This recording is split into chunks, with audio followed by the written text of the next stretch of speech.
Alright, so, there are a lot of predators like Andrew Wolnez, forcing me to go public about the abuse that I endure. Well, my friends did that more than anyone else. Those who pretended to be my friends before Natalie died all showed that they were never friends. But no matter what people did to me, it was somehow magically okay to all of them. Now, many of them got a hold of me later on because they wanted help with things that, well, it's a funny thing about loyalty. When you kick somebody in the fucking teeth, you probably should not expect anything out of them after that. A lot of people with me wanted to kick me in the teeth.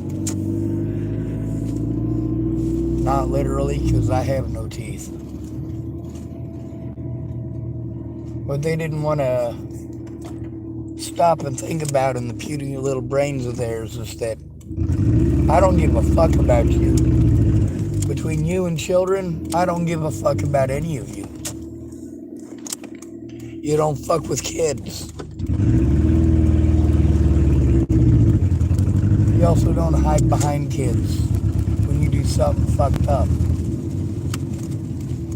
Now, when it comes to defending yourself and standing up for your own fucking rights, every goddamn human being on the fucking planet should have that goddamn right.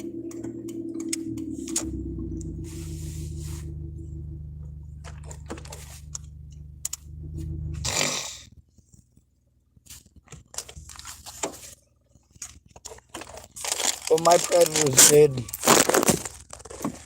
is go out of their way to guarantee I couldn't defend myself against them. Unfortunately for these dumb son of a bitches, I'm smarter than all of them. I also brag about my criminal activities. The reason for this is because they were absolutely necessary. Do not make me break the law to save a life. If you're gonna make me break the law to save a life, keep in mind I'm gonna fucking speak your name and what a fucking useless shit you are till the end of my days.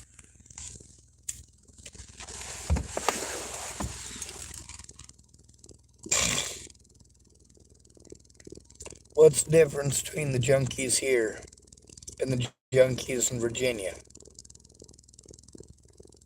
Nothing. Nothing at all. What junkies did I know in Virginia? Well, I met a few street junkies, but I'm talking in specific about Natalie and Alicia Bollinger.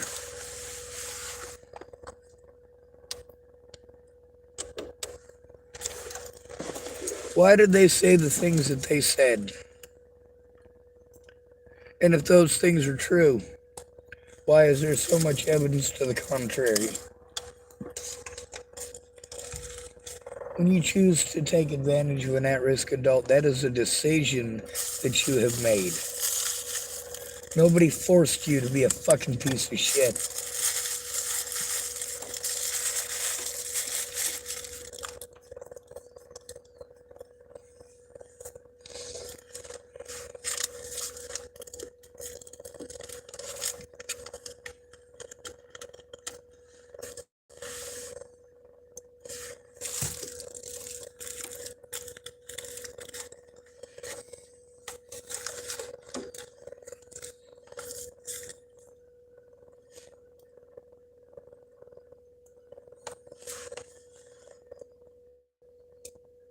Natalie and Alicia Bollinger did the same thing as the fucking junkies here. Pretend to give a shit, whine about their own problems. I need this and I need that. Oh, Sean, if you don't come to see me, I'm gonna kill myself and fucking retarded shit like that. Well, you know what? You don't have to threaten to kill yourself if you want to see me. If your family's driving you fucking nuts, yeah, I don't mind helping you out of a fucked up situation. You know, one of the things while I was there in Virginia is that Natalie was afraid her mom was going to kick her out of the house. I told her, well, you probably got plenty of friends you can stay with. She said, I don't. I said, well, in that case, if need be, you can stay in my car with me. But it's not an optimal plan. She did like that idea.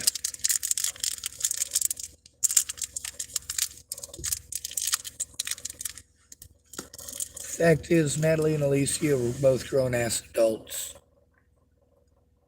They made their bed and they can sleep in it. It's unfortunate that the bed Natalie made was permanent.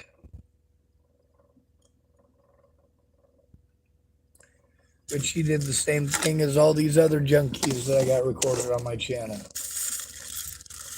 When they don't get what they fucking want, they throw goddamn tantrums.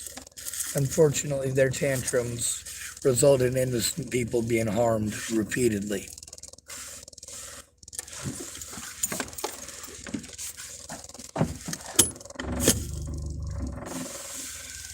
Fuck this goddamn country and everyone in it.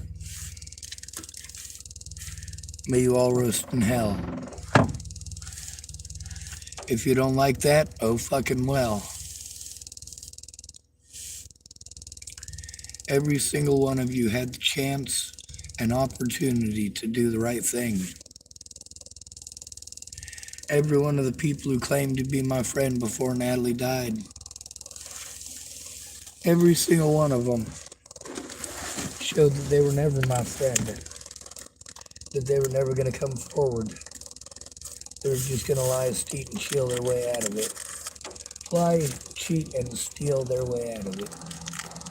Oh yeah, Sharon, I'll come forward, Sure you will. You know, if it takes you longer than a couple of days, you're a pretty fucked up individual.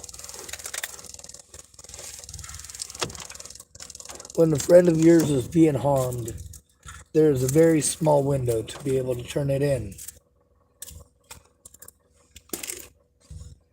If you don't get it turned in that small window, that allows your predators repeated access to you. It allows them to do whatever the fuck they want. When you're a homeless person, the cops are always your enemy.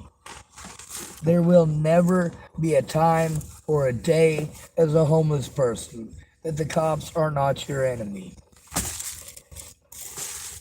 There might be a day or so where they leave you alone. Some of you might be pretty, so you'll get special treatment. But they still ain't your goddamn friends.